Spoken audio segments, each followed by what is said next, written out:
Hey guys, Bix Weir, roadtoruta.com. It is Saturday afternoon, May 20th, and it's time for a little fireside chat. This is actually next to the greenhouse side chat about the cryptocurrencies, your philosophy, my philosophy on them, where they might take us, where they're going, are they in a bubble, things like that. My take is they are not a bubble, not even close.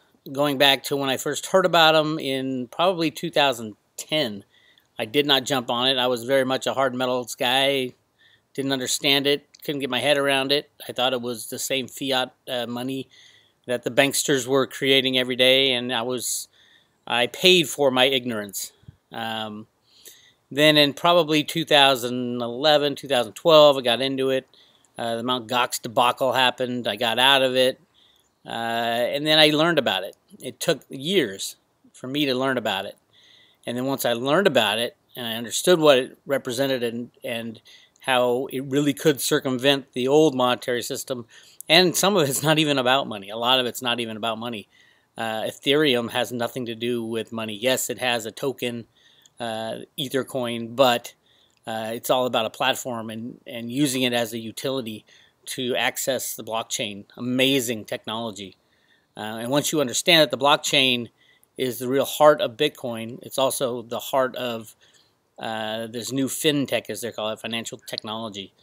And it is a truth machine, and that's what we need in the world today is truth and honest dealings in our monetary system, and we've not had it in over 100 years. So it's really exciting when something like the blockchain comes around and transactions are approved and verified by the whole entity. Anybody who wants to see any transaction can look it up on the blockchain. It's a gigantic ledger. It's a truth machine.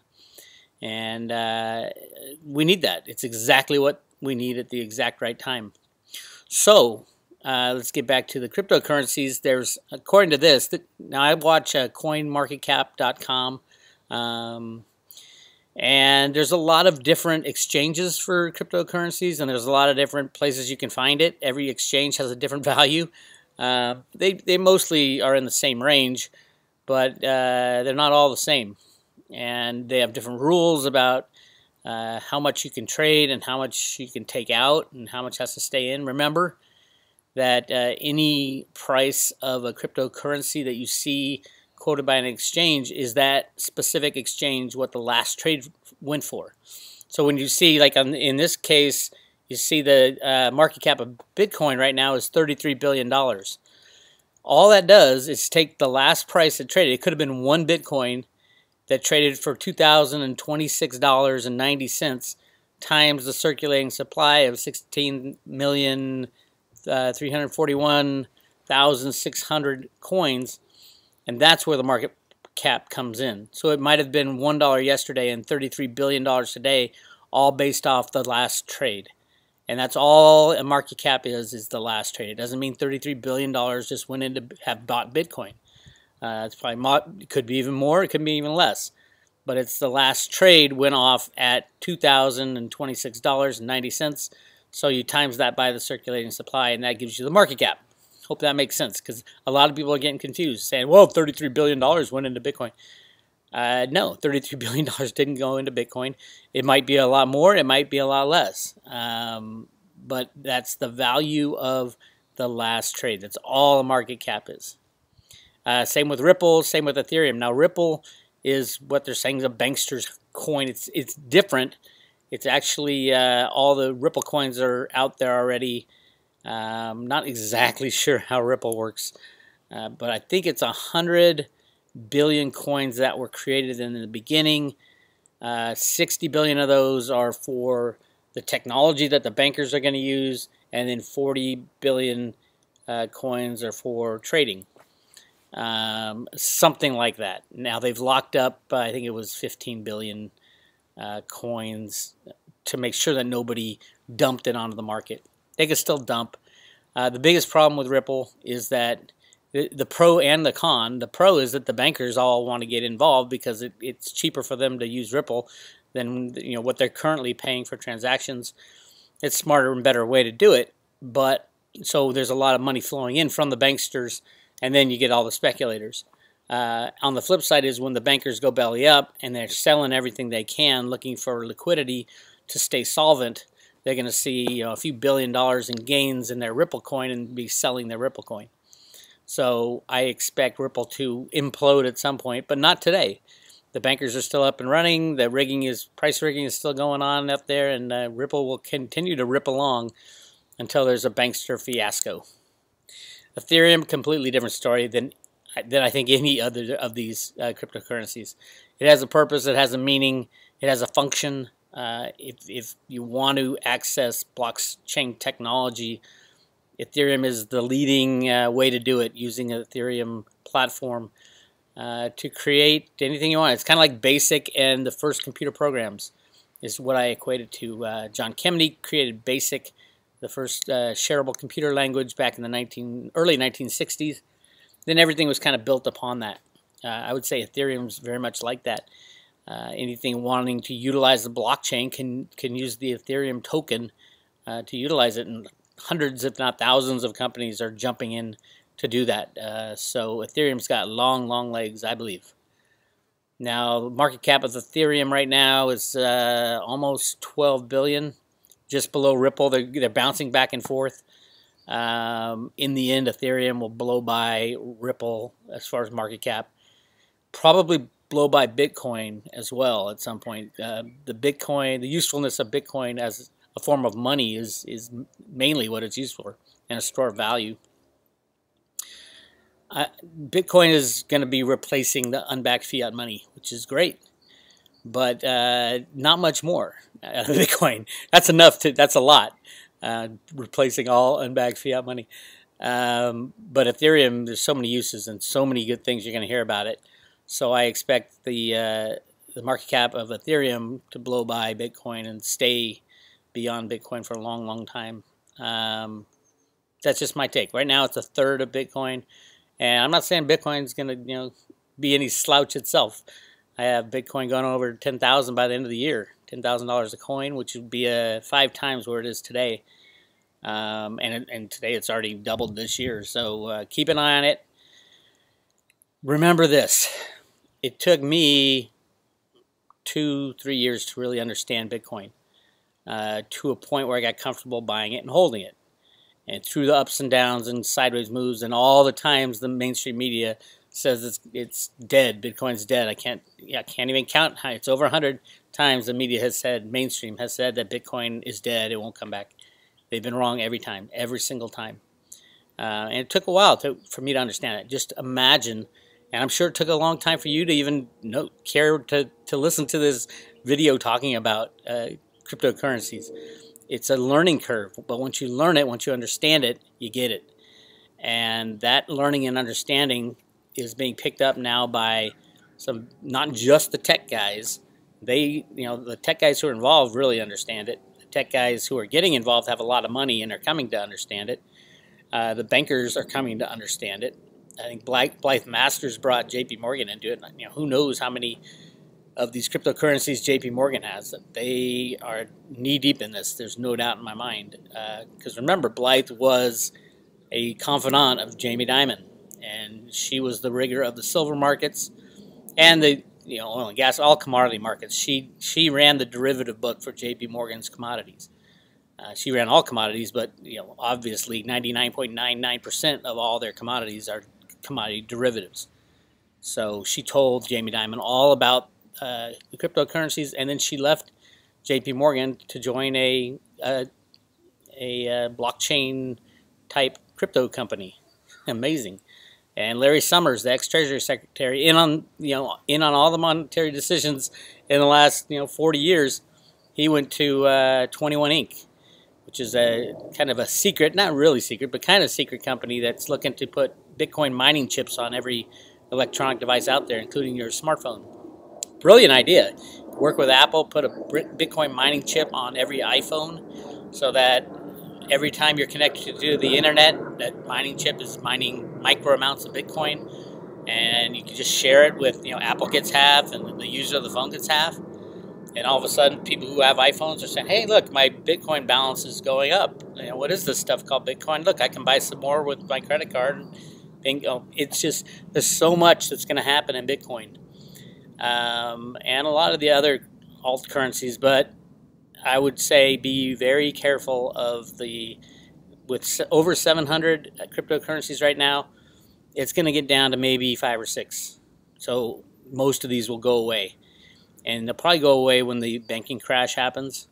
Some are cons, some are absolute scams. There was a pyramid scam. I think it was called OneCoin. If it sounds too good to be true, 99% chance it is. But Bitcoin, Ripple, Ethereum, they all have a long, long, long way to go up. Yes, it will be volatile. Yes, there will be days when it drops 50%. But if you sit and hold and wait, and they have reasons for being there. Ripple right now, the future of Ripple depends on the future of the banks. If you think the banks are going to be around for 5 or 10 years, load up on Ripple. If you don't think they'll be around for that much longer, be careful of Ripple, because it's going to continue to go up and get exciting, and then it's going to crash. So just be wary of that one. Ethereum, I love to death, and you should have both Bitcoin and Ethereum as your core base, and then play with the other cryptos if you want. Steam it, it's okay. I understand what Steam it is. It's kind of a pump and dump thing. The platform is great. It's a place you can post articles and post videos, and people can come and look at it, and they're not going to be censored by Google or anything like that.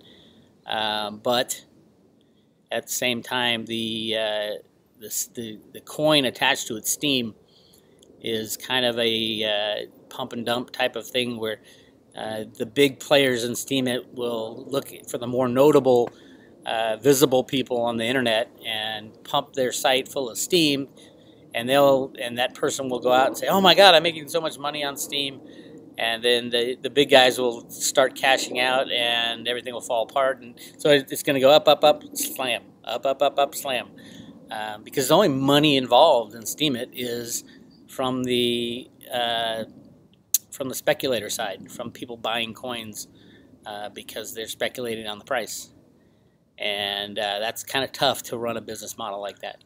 Anyway, but I might be wrong on that one too. I know a lot of people love Steam, and you're gonna love Steam when you post something and you get 30, 40, 50, 100, 200, $500, and then you start seeing it going down a little, and you're like, well, maybe I'll cash out, and it's harder to cash out of Steam.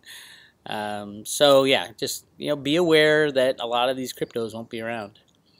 But as far as Bitcoin and the core, I say the two core are Bitcoin and Ethereum for the long run. And as far as Cliff High's data, it definitely has Bitcoin and Ethereum in the long, long, long run. Like, decades from now, you're going to look back and say, oh my God, I could have got Bitcoin when it was under $100,000 and I didn't. What an idiot I am. Just like you say now when you said, I could have got Bitcoin when it was under $10. What an idiot I am. Well, in 10 years, you're going to be saying, I could have got Bitcoin under $1 million. What an idiot I am. Yeah, the world is changing, and you can get on board and ride this tide out, or you can wait around until the banks tell you what you're supposed to do with your money. That's it. As far as silver, I love the silver guys. I do think silver will break free of manipulation hopefully this year. Trump had promised it, but we're not seeing it yet. Definitely Steve Mnuchin is rigging the markets to the very last day. Silver won't break free next week because Trump's out of town. The week after, I don't know, that might be why he's going to all these major players. He's going to Saudi Arabia, Israel, go talk to the Pope, to NATO, G7. All these are the big players in currency manipulation, and maybe Trump's going over there and saying, we're going to end it. It is time, so hold on to your hat. We will see in the near future.